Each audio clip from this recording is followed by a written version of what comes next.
Acho que começar a gerar, né, o assunto do dia é Jerusalém. A gente já falou sobre algumas cidades. Começamos lá com Istambul, a capital romana medieval. A gente foi para São Petersburgo, lá no frio da Rússia, que depois nos acompanhou aqui em São Paulo, que ficou frio que nem a Rússia. A gente falou sobre Atenas.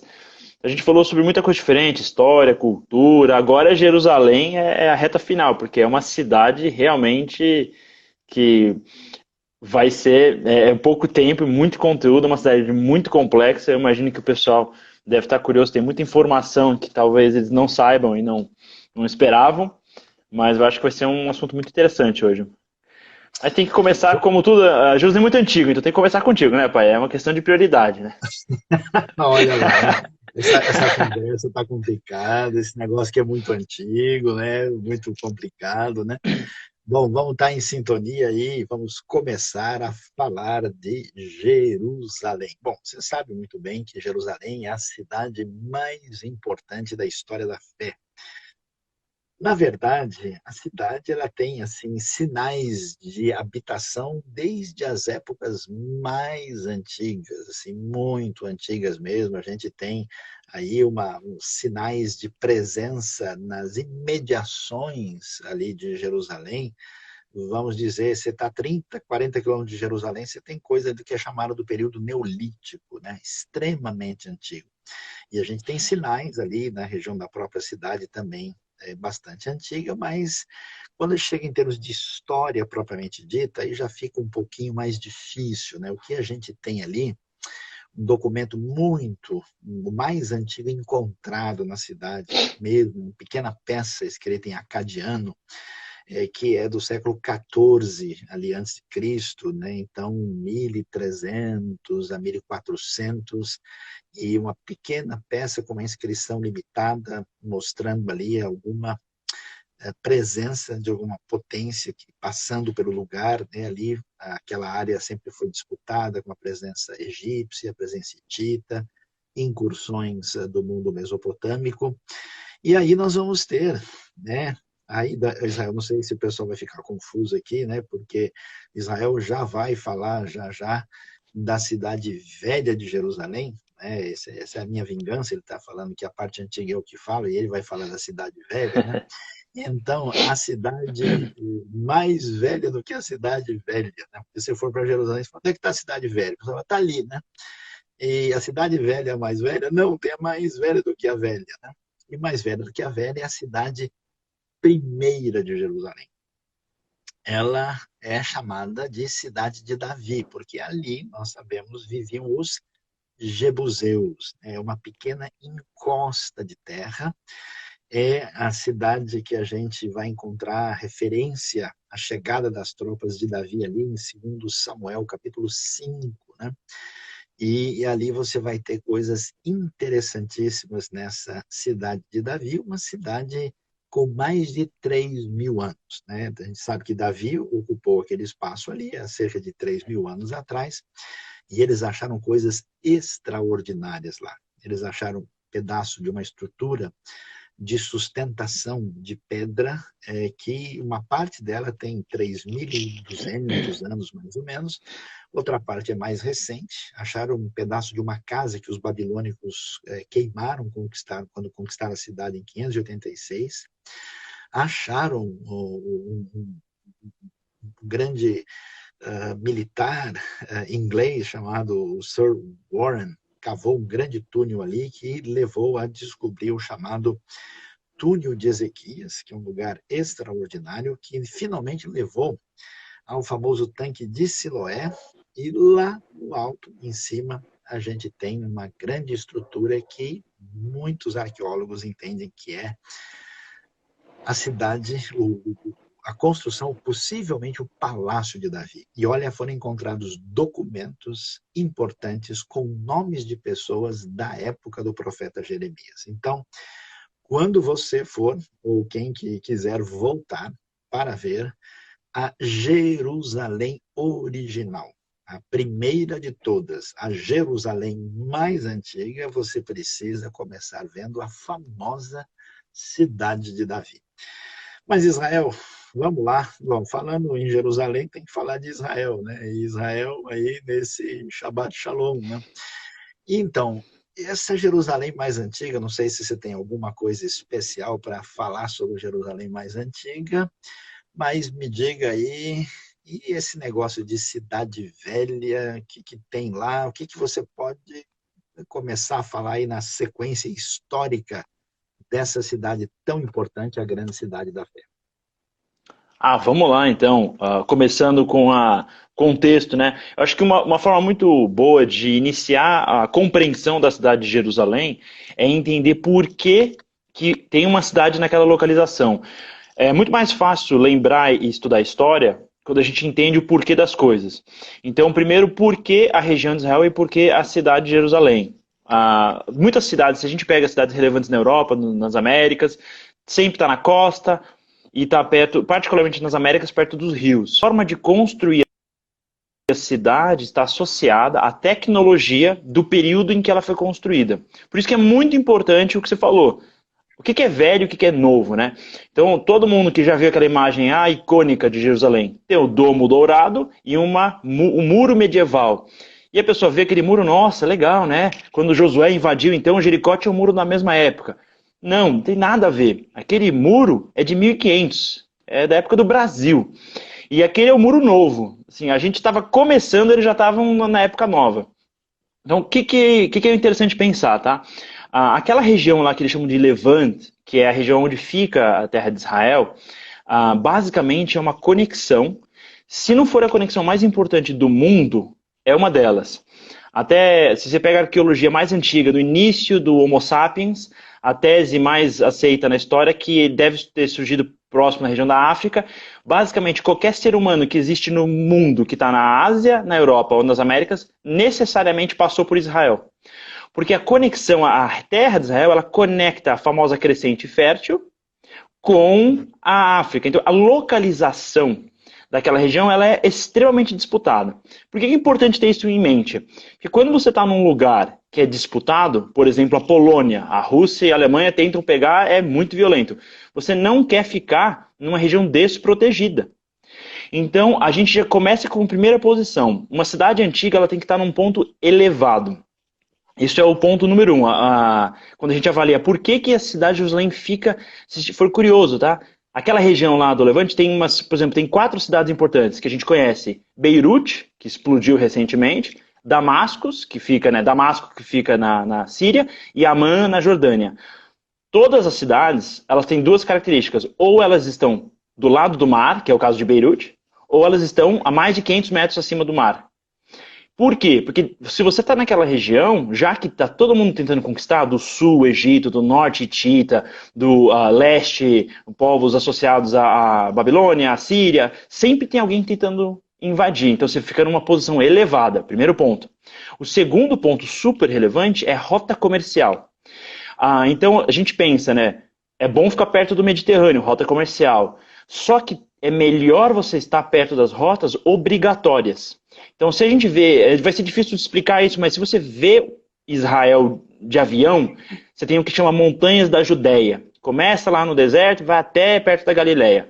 E tem uma pequena, um declive que faz de fácil acesso. Você consegue vir de, por exemplo, Mediterrâneo de Tel Aviv, e você consegue vir do Mar Morto do outro lado, subindo, que é o famoso caminho, por exemplo, Jericó está na base da montanha, do lado do Mar Morto. Você sobe, você cai em Jerusalém. Você desce, você cai em Tel Aviv.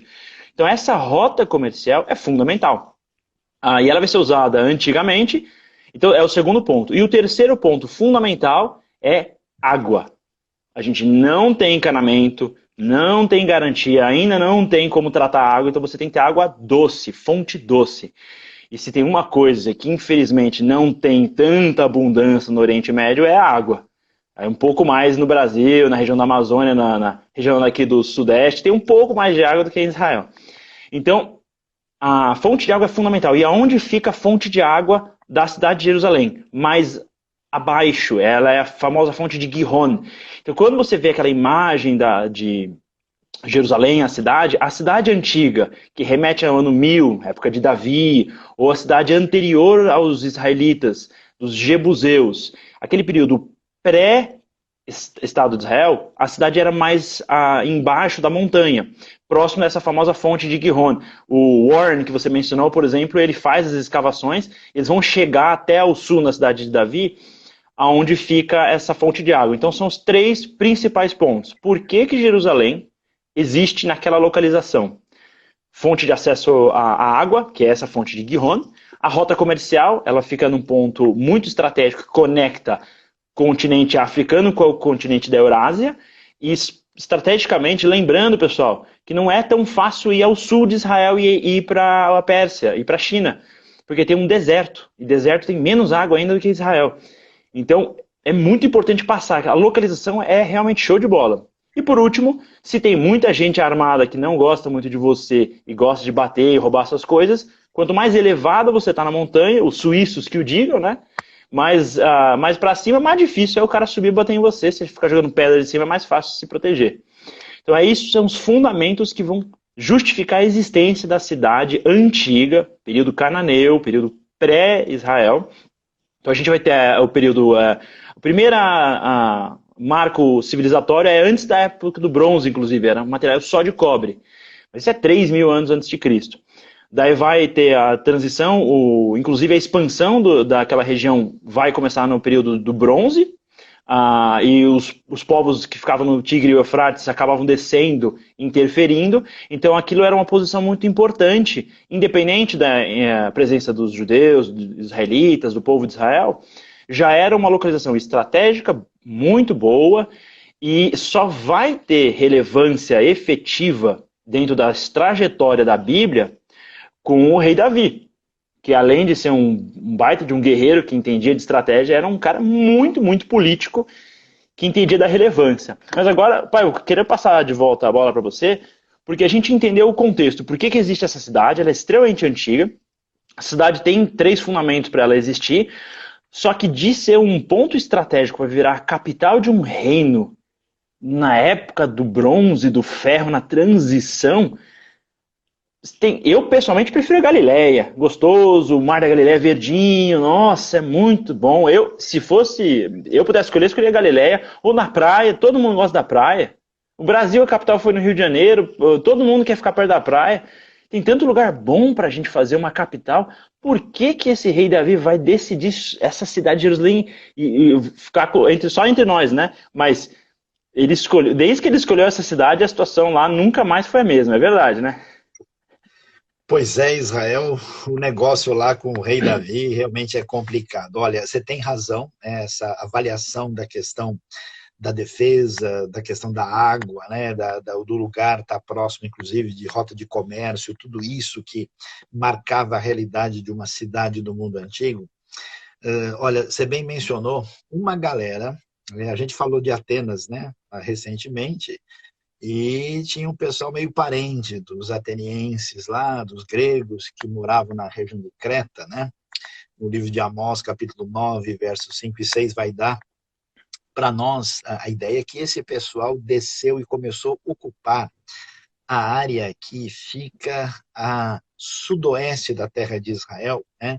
Com as cidades de Gaza, Gate, Ecrom, Asquelon, e Asdod, e eles ocupam ali, são os famosos filisteus, né? Inclusive o famoso Golias, que jogava na NBA da época, né?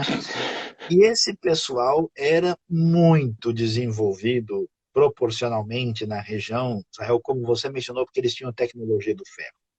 E a gente vê o começo, né? Porque os israelitas, na verdade, eles são grupos tribais meio diferentes, que chegam ali do Egito, as tribos estão meio divididas, né?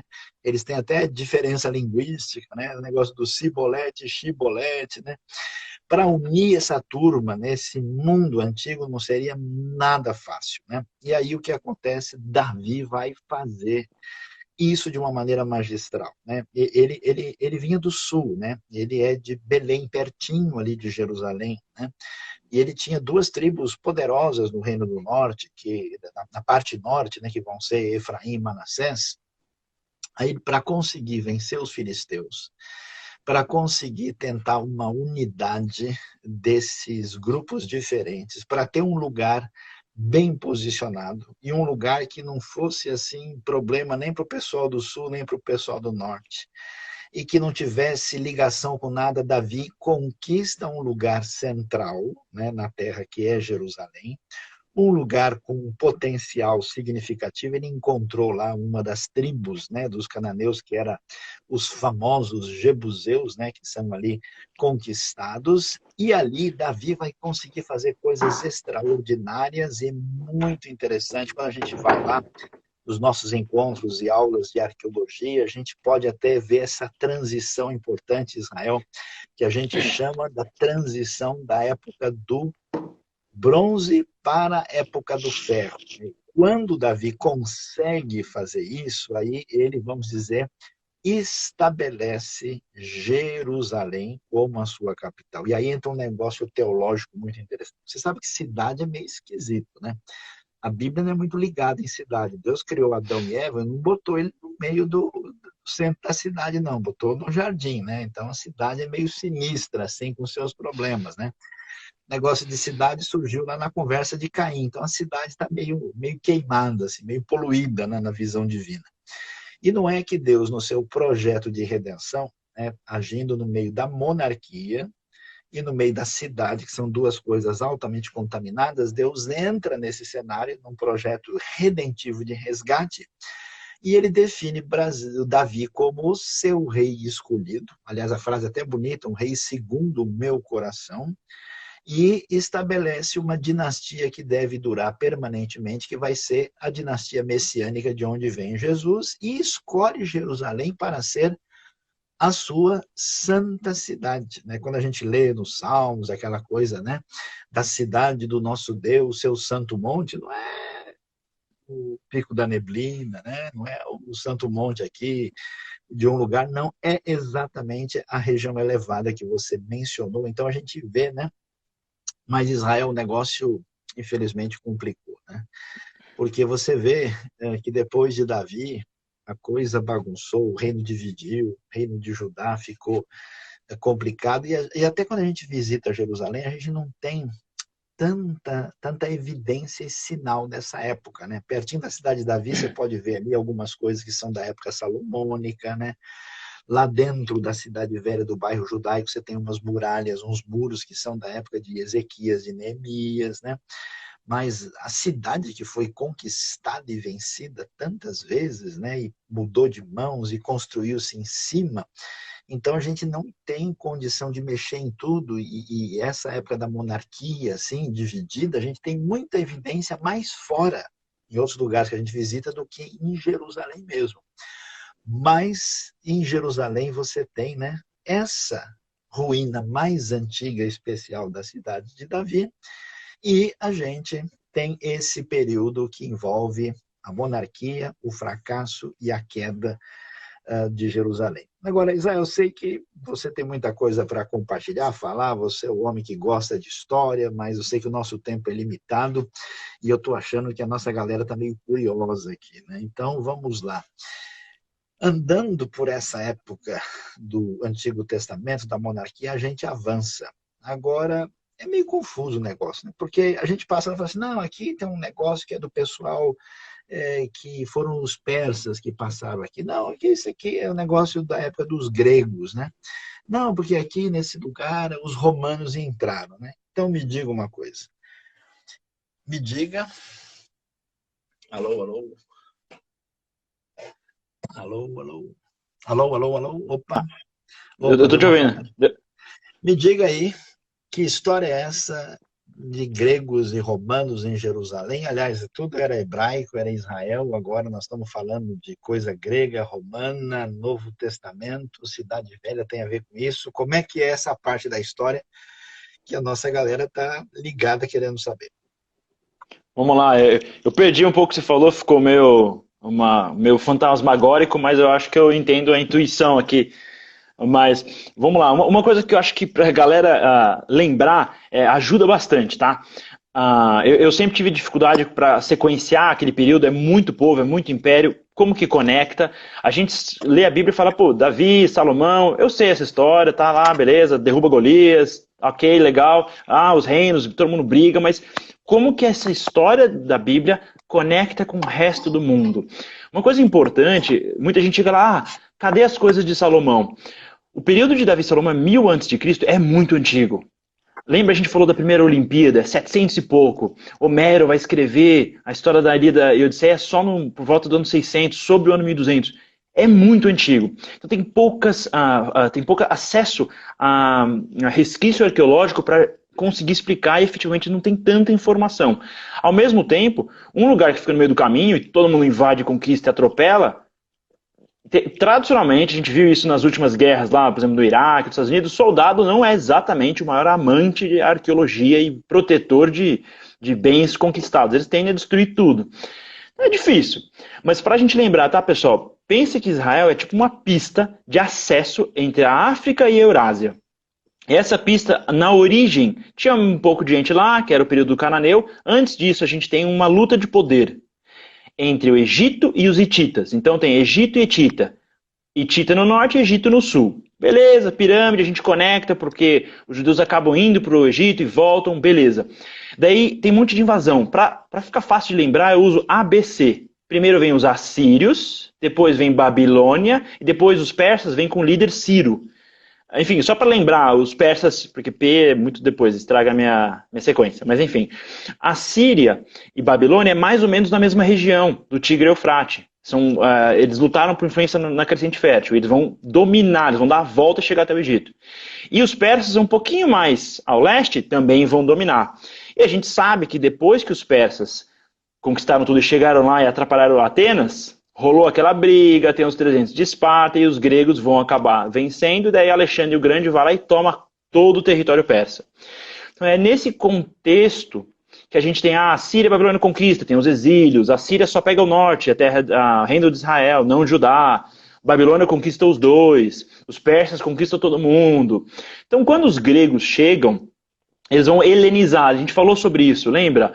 Alexandre ele pegou o McDonald's e expandiu as franquias. Então está trazendo cultura grega enlatada em Big Mac grego lá. Então a cultura grega acaba influenciando da mesma forma. O cara está assistindo série no Netflix grego, então o povo de Israel começa a ser influenciado. Então, o Mac Platão, o Mac Sócrates, então tem uma influência muito forte. Então pense que o cara está assistindo Netflix, na prática, na antiguidade, ele está assistindo coisa grega, teatro grego.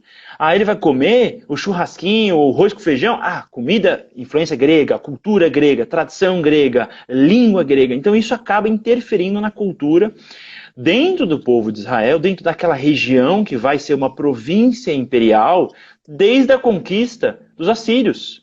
Então, deixou de ser reino de Israel, de ser um reino independente autônomo, e virou província. Virou território dominado. Oi? Entrou uma coisa aqui agora? Tudo bem. Uma pergunta. Desculpa.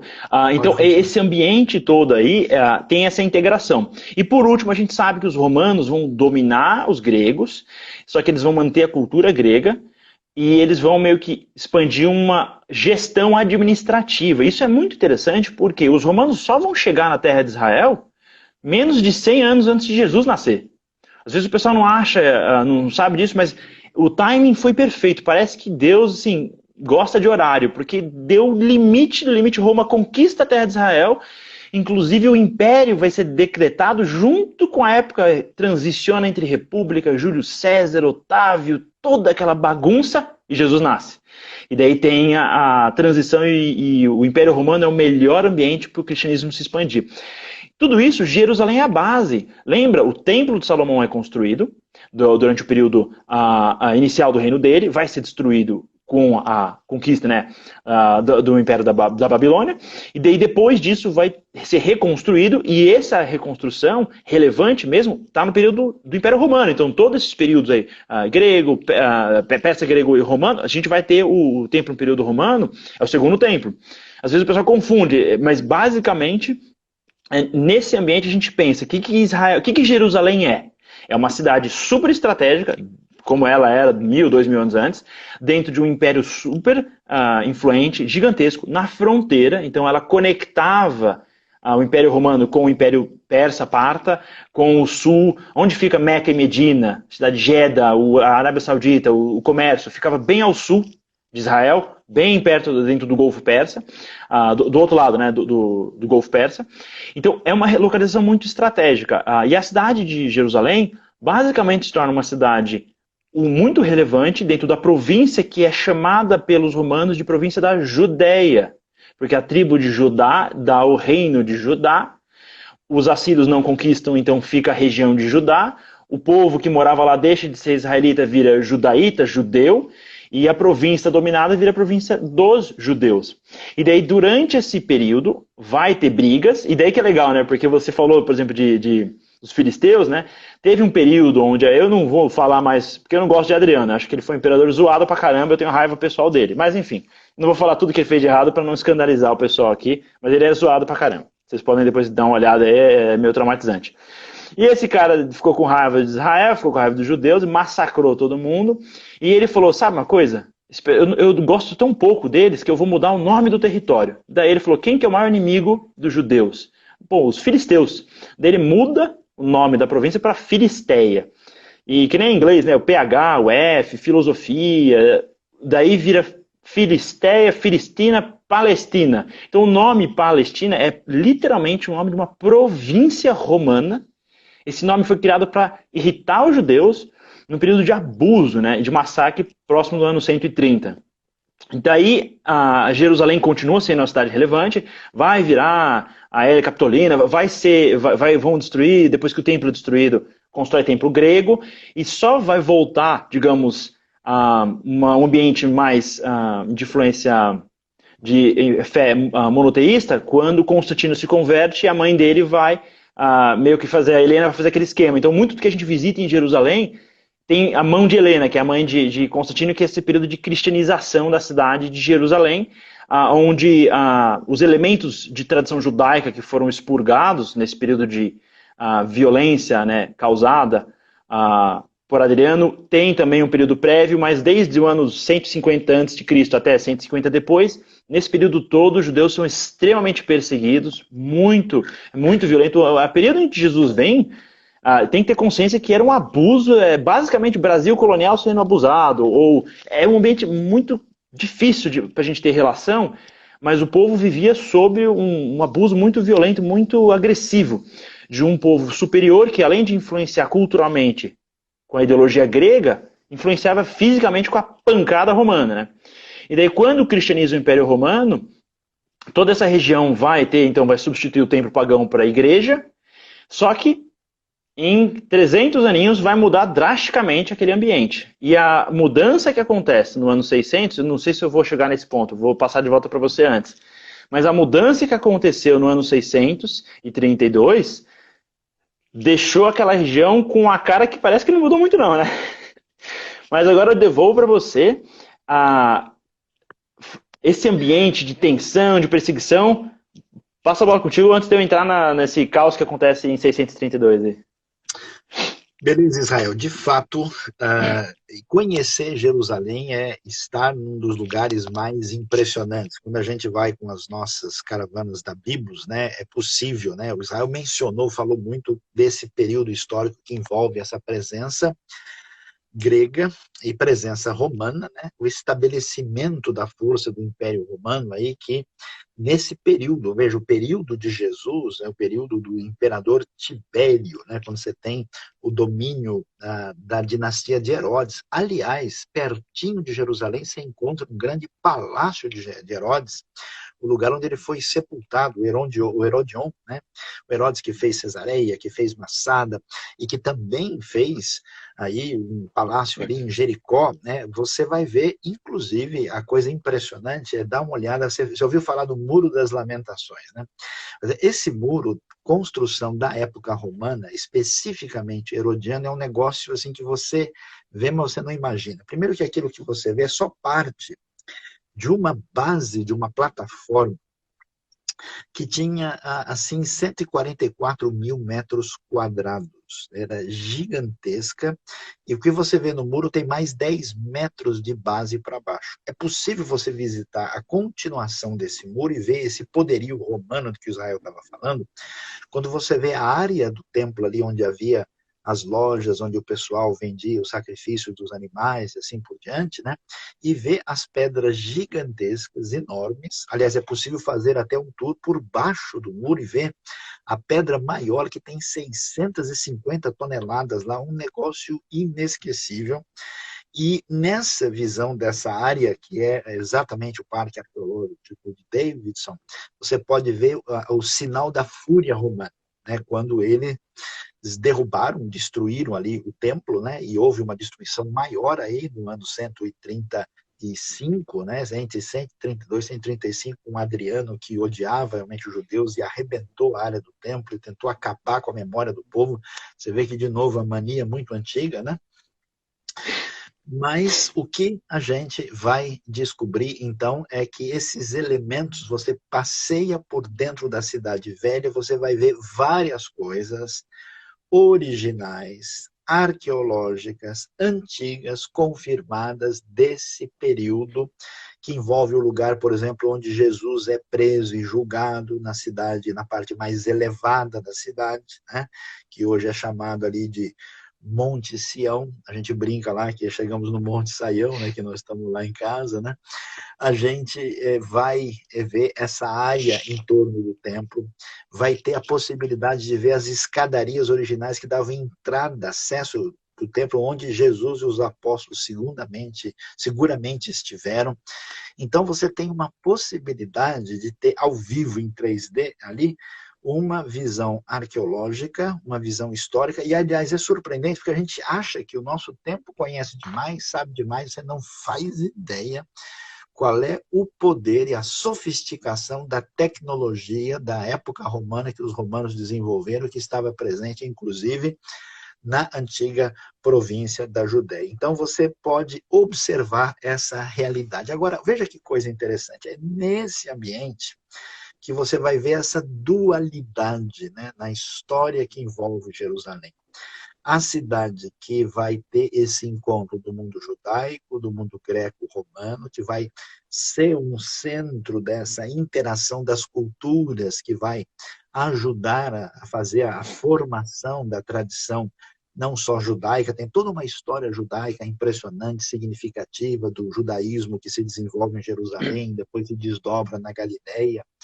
Você tem todo o desenvolvimento da tradição da cristandade, como é que uma fé, né, originalmente judaica entra em contato com esse mundo greco-romano e vai adquirindo esses contornos para atingir esse mundo que não conhece o Deus único, né, nesse ambiente aí de conhecimento, de ética e de proposta de fé particular e diferenciada.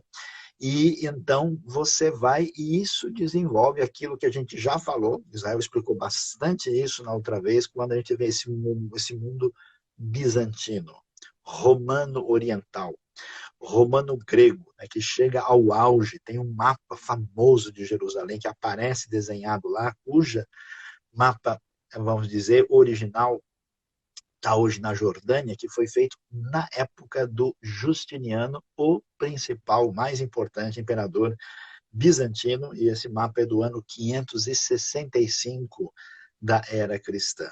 Mas o que acontece? A coisa complicou. Esse mundo dessa base da cristandade, que deu inclusive a formatação, né, daquilo que vai ser a teologia do Ocidente depois, encontra um novo desafio com a chegada do pessoal que vem lá do sul, que começou no deserto da Arábia e que vai chegar em Jerusalém em 638. Inclusive agora, quando a gente olha lá do Monte das Oliveiras, né, que fica do lado de fora da cidade, diante ali do Vale do Cedron, olhando a parte oriental de Jerusalém, a gente vê o Domo da Rocha, vê um lugar chamado Mesquita de Al-Aqsa, e aí não é mais judeu, não é mais grego, não é mais romano, não é cristão. Israel, o que foi que aconteceu? Que história é essa dessa Jerusalém, que às vezes o pessoal chega lá, mas espera aí, é sinagoga, é igreja, é mesquita, não estou entendendo nada. Explica para a gente que outro tipo de cultura chega no local a partir do século VII depois de Cristo. Vamos lá. Esse é um período, acho que é muito importante entender geopolítica regional para ter uma ideia das implicações, né? Você falou muito bem como tem muita construção gigantesca de engenharia romana e não tem muita coisa antiga, não tem muita coisa depois. Por que ficou tão relevante? A razão é muito simples. O Império Romano tinha sua fronteira no deserto, onde tinha os persas próximos. Então, quando você está lidando, Herodes só conseguiu orçamento para construir tudo que ele construiu pela localização da província e por questões políticas gerais. E vai ter uma mudança, porque quando o ambiente é romano ou bizantino, que nem a gente já falou, próximo até do ano 600, a zona de influência daquela região toda está vindo de Roma, está vindo do eixo de poder ocidental. E daí o que acontece, a gente falou sobre a peste de Justiniano, inclusive acho que foi o primeiro vídeo que a gente fez, né? Então tem um colapso da relevância desse Império Romano biológico, e no sul da Península Arábica, da esquerda é o Mar Vermelho, na direita é o Golfo Persa, na região do Mar Vermelho tem as cidades de Meca e Medina. Era um ponto comercial muito estratégico, desde a antiguidade do Egito Antigo, porque tudo que era produzido no Egito ou no Egeu podia ser exportado para a Índia e voltar da Índia. Por que os árabes fazem comércio? Localização. Você está do lado do mar onde você conecta com a Índia e com a Europa. Então a razão por que eles sempre fizeram comércio é pela localização. E faziam muito bem. Daí teve integração, vai surgir o Maomé, que entende de judeu, entende do conceito cristão, e fala, bom, esses judeus são muito exigentes, muita regra, muito obediente, não tem graça. E crente é muito de boa, tá tudo, Jesus perdoa todo mundo, né? Eu vou criar a religião mais equilibrada, é meio termo, não é nem exagerado que nem judeu, que tem que seguir um monte de lei, e nem é tão liberal que nem cristão. Eu vou criar o equilíbrio perfeito. Só que eu vou degolar todo mundo que discorda de mim. Daí ele vai começar a conquistar todos os territórios na região. E isso é importante entender o contexto.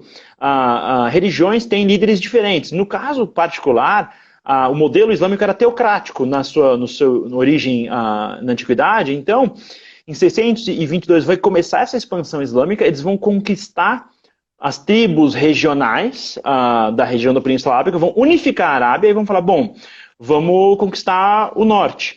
E quando eles chegam às margens do rio Tigres e Eufrates, quando eles chegam na terra de Israel, quando eles chegam no norte, eles falam, nossa, que riqueza, que impressionante, vamos continuar indo. Então o mundo islâmico vai se expandir e o McDonald's muda de cor, não tem mais Mac porco, é só Mac frango e Mac gato, não tem cachorro. A cultura islâmica vai ser...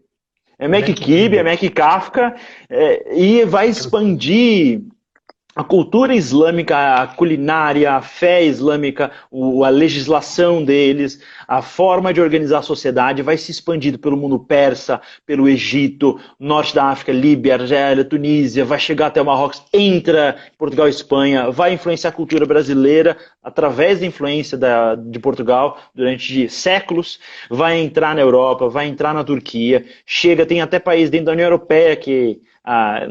Da União Europeia não, é dentro da Europa que é islâmico por causa dessa expansão islâmica que vai ter desdobramento.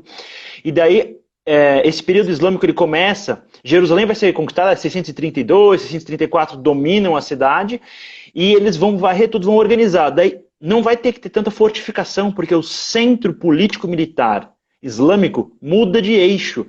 A Bagdá, que é uma cidade que fica nas margens do rio Tigres, perto da antiga Babilônia, vira o eixo relevante de conexão com a Ásia. A Beirute se torna mais importante porque está do lado do rio, não precisa mais proteger, a fronteira é islâmica, então muda a geopolítica. Então, na prática, no período islâmico, as principais construções vão acabar sendo religiosas e não necessariamente de defesa. Só depois, eu vou acelerar porque tem pouquíssimo tempo, mas vai ter os califatos, o Umayyad, Abbasid, Fatimid, tem todos os califatos árabes. Vai ter a Revolução Mameluca, que é no Egito, e eles vão dominar. Tudo isso é poder islâmico. Muda quem que é a família, quem que é a tribo, mas a cultura geral é praticamente homogênea. Tem diferença, mas tem um padrão, semelhante aos romanos e os gregos. Mudava o líder, mas tinha um padrão. E esse padrão vai permanecer e preservar. A gente vai ter a Al-Aqsa, que vai ser construída na região de onde a igreja foi destruída, né, que tinha no norte, na região de Jerusalém. A gente vai ter a famosa Mesquita de Omar, que depois é refeita o Domo da Rocha. Pessoal, em menos de 100 anos, Jerusalém foi conquistado e tem o Domo da Rocha. Então, aquele domo está lá faz mais de 1000 anos. É uma característica icônica da cidade de Jerusalém.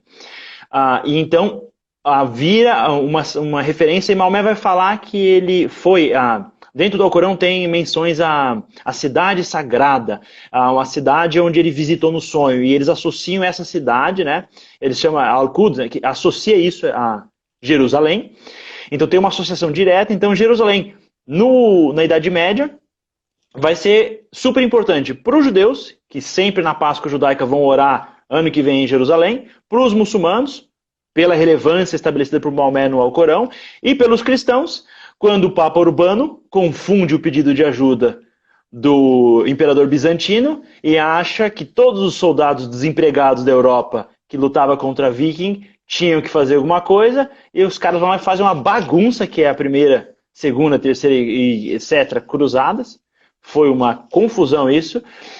Então você tem... O que você vai ter em Jerusalém? Construções que remetem ao período antigo, época de Davi. Vai ter coisa da época grega e romana, muita coisa romana, maior parte.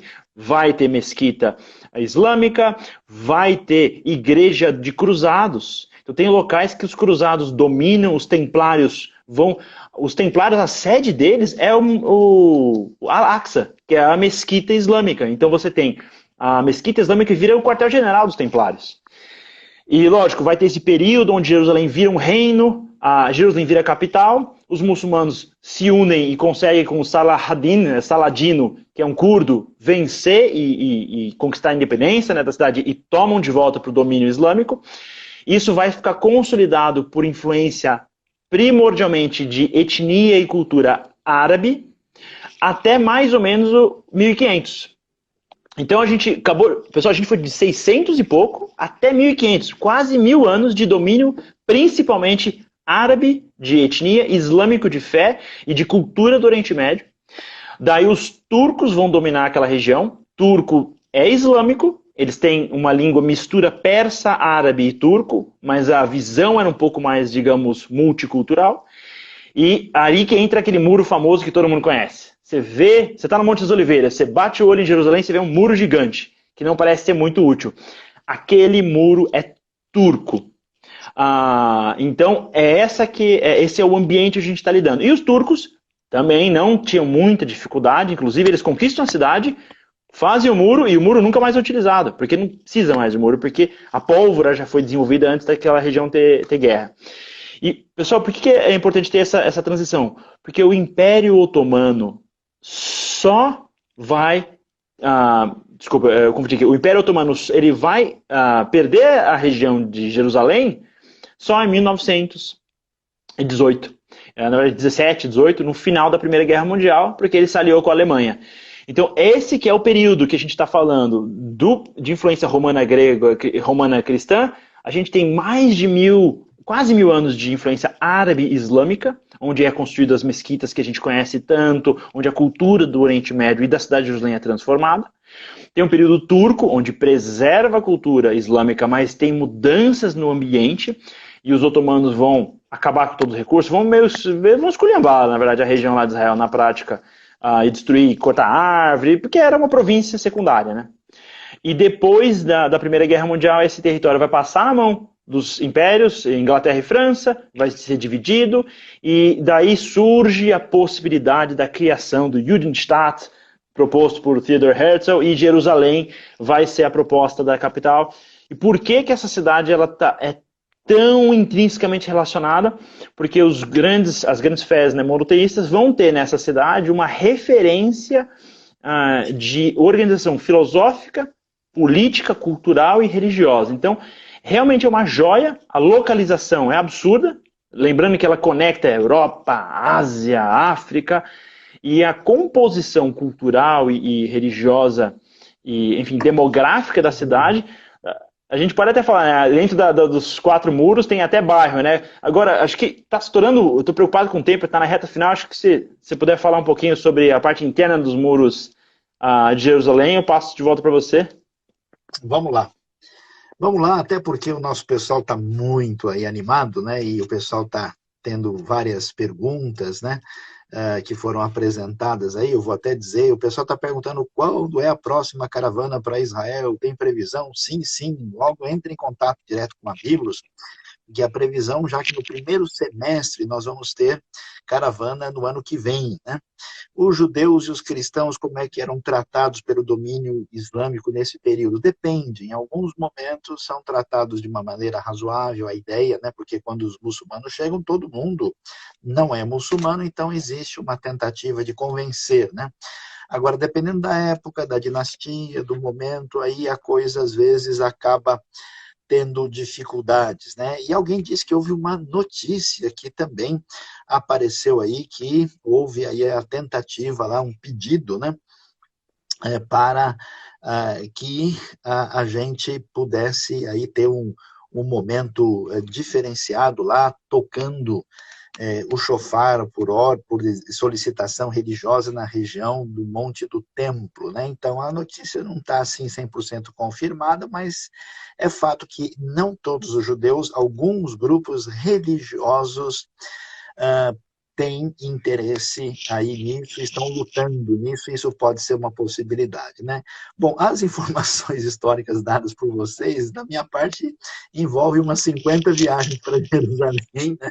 E mais uma leitura aí de uns 300 livros, né? O Israel acho que leu até mais livro ainda, então é uma coletânea assim que envolve experiência, tem que ser uma bibliografia grande, muita coisa aqui, né, que a gente tem encaminhado. Mas o que eu queria sinalizar, o Israel falou, né, da questão interna dos muros, mas a gente vai assim caminhando para o nosso desfecho, porque nós temos poucos minutos.